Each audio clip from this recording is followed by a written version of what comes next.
S'il est bien un personnage apprécié de tous, aussi bien des patients que du personnel, c'est sans nul doute l'agent d'entretien et de maintenance. Un poste indispensable pour le bon fonctionnement de tout établissement et que Jérôme exerce depuis peu. J'étais demandeur d'emploi.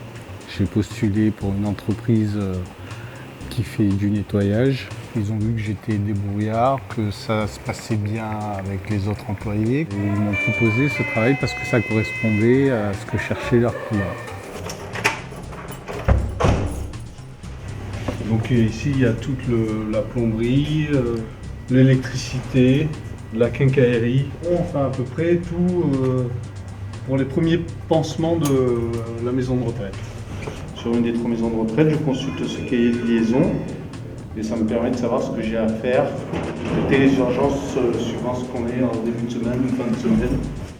Électricité, plomberie, peinture, menuiserie. Les champs d'intervention de l'agent d'entretien et de maintenance sont multiples, avec pour seul but le bon fonctionnement au quotidien de toutes les installations.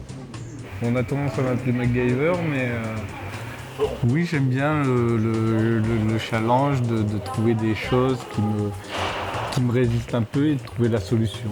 Après ça se partage, c'est équivalent, c'est autant de plomberie que d'électricité. Ça reste de la petite plomberie. Et pareil, de la petite électricité. Il y a une fuite.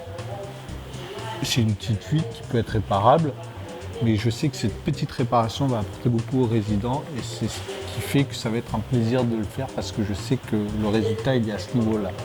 Quand je rentre dans une chambre, j'essaye de vérifier un peu tout, voir si tout fonctionne, parce que les filles, elles peuvent pas, elles n'ont pas le temps de tout voir, donc moi je fais un peu ce travail de préventif, de regarder si ça se passe bien.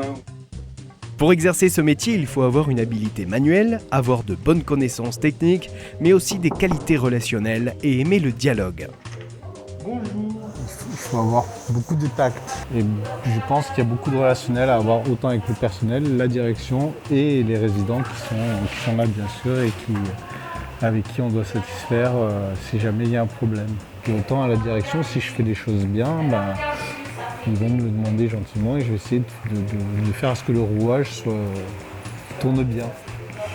Très autonome dans son travail, Jérôme doit cependant bien connaître les limites de son domaine de compétences. Alors il faut effectivement qu'il soit très polyvalent, qu'il puisse connaître un petit peu toutes les notions de travaux manuels.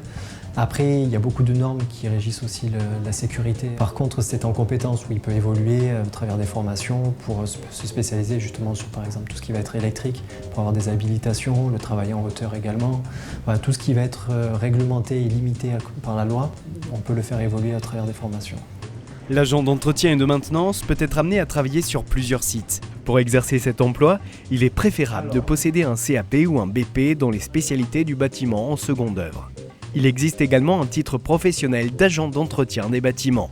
Quant aux perspectives d'emploi, elles restent favorables. Alors fini de bricoler et faites de vos passions un vrai métier.